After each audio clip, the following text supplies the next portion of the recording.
What's up, nerds and nerdettes and wee little nerdlings all? It's your buddy Big Johnny G for Two Gun Pixie presents Legendary Gaming.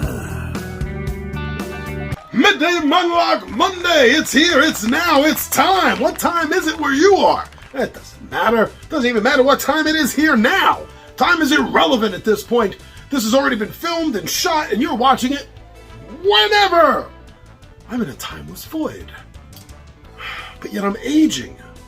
Something doesn't work right here. I don't like the way this equals out. Who came up with this idea that I'm in a timeless void, and yet from the first video to now, I've still aged? Anyway, that's not what we're talking about today. I totally got off track. This is a midday monologue concerning building your board game collection. Where do you begin? How do you begin? Well, I'm here to help you with this particular building series. And this episode, is dedicated to one versus all games.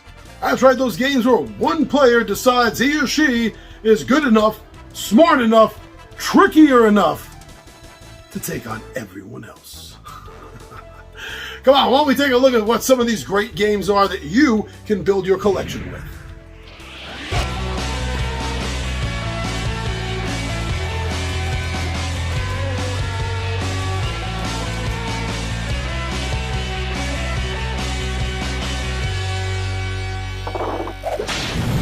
I'm going to be breaking this down by genre, and I want to take a quick look at the Old West to begin with.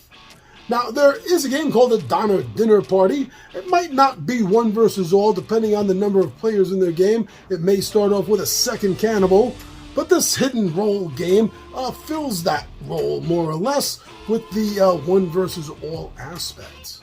There's another Wild West game that does, with an asterisk, I would say, and that's Shadows of Brimstone.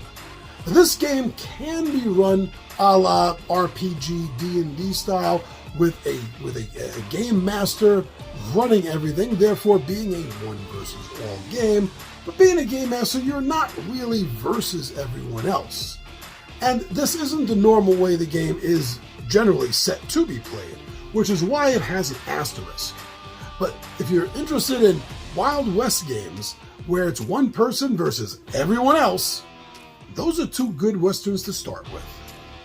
Moving on to the horror genre, we see titles such as Letters to Whitechapel, which is a game where you are trying to capture the player who is representing Jack the Ripper. Fury of Dracula is another title, which brings the all down upon the one, where one player is the returned Dracula, and the rest of the players are the party rejoined to see him put down again. Mansions of Madness, second edition, the previous edition, the new one, not so much because of the app, which allows you to play without the storyteller game master style, but the older versions of the game do have the one versus all aspect, as somebody sets up the game, knows all the secrets, and is running you through their mansion. Now, Betrayal at House on the Hill.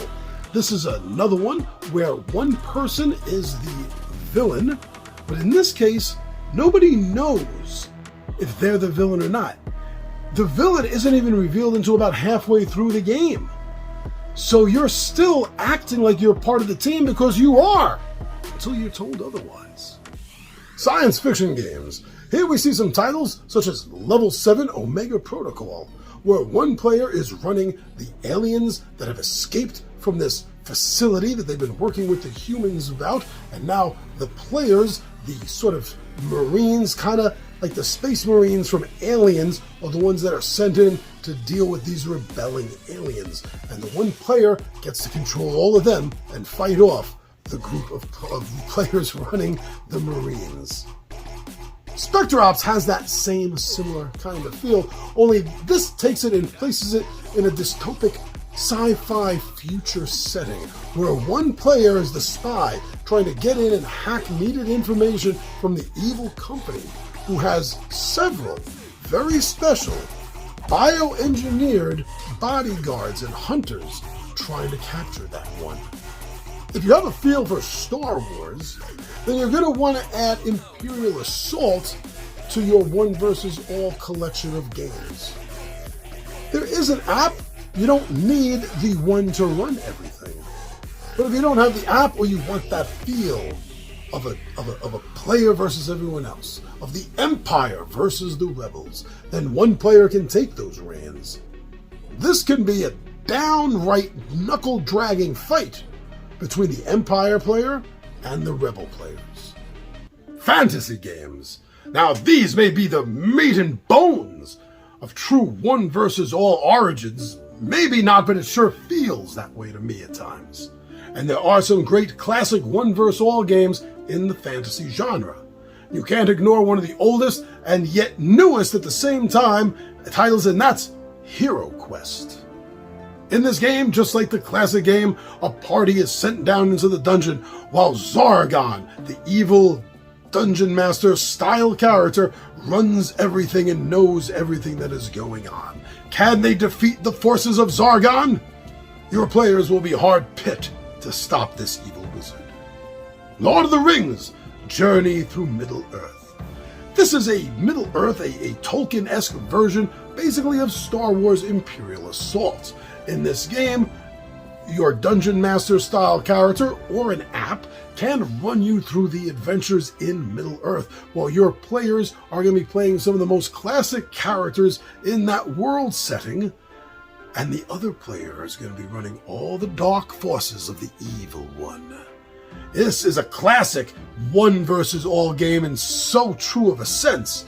You have to put down the evil one. You have to stop what is about to happen. It is a classic. Now, both of those games are built upon Descent Journey Through Darkness and its app that runs everything. And if that's your style, then this game will serve the same purpose, but in a more generic fantasy setting than the Lord of the Rings game will, and a purely fantasy setting compared to Imperial Assault. Between these three games, it really matters what your flavor is, especially since all three games are heavily supported through expansions. You're going to have to watch your wallet, probably in most cases, and just pick one of these to chase down. Betrayal at Baldur's Gate. This is a D&D reskinning of the classic Betrayal in the House on the Hill, and this does a good job of making it feel very D&D, very never-ending questy or the realms. You know that you're in the realms, that Drizzt could pop up at any moment. It delivers that feeling really well. It does a good job of telling you an adventure, and then halfway through, one of you is not going to be on the same team anymore. Suddenly, one of the players is the villain, and it delves into One vs. All game. Classic. There are two superhero-based games I would like to point out for One vs. All. On the one hand, Marvel Strike Teams.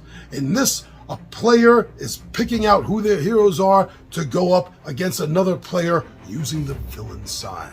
This is heavily miniature-based, with WizKids using their license to create their WizKid style heroes and villains that you're going to be using and pitting against each other. Justice League strategy game. In this title, one of the players will be running Darkseid, controlling his forces as he attacks Earth.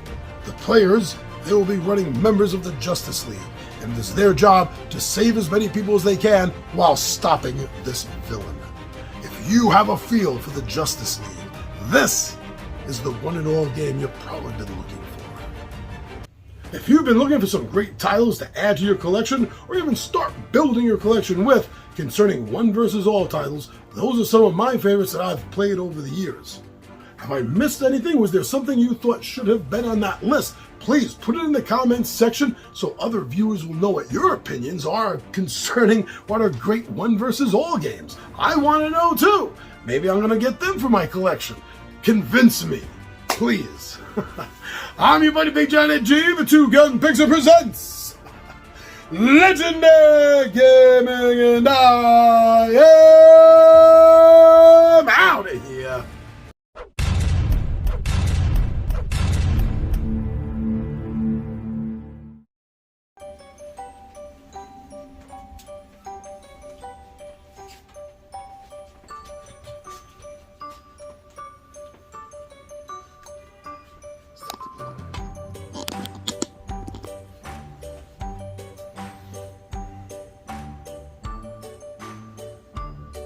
Midday Monologue Monday.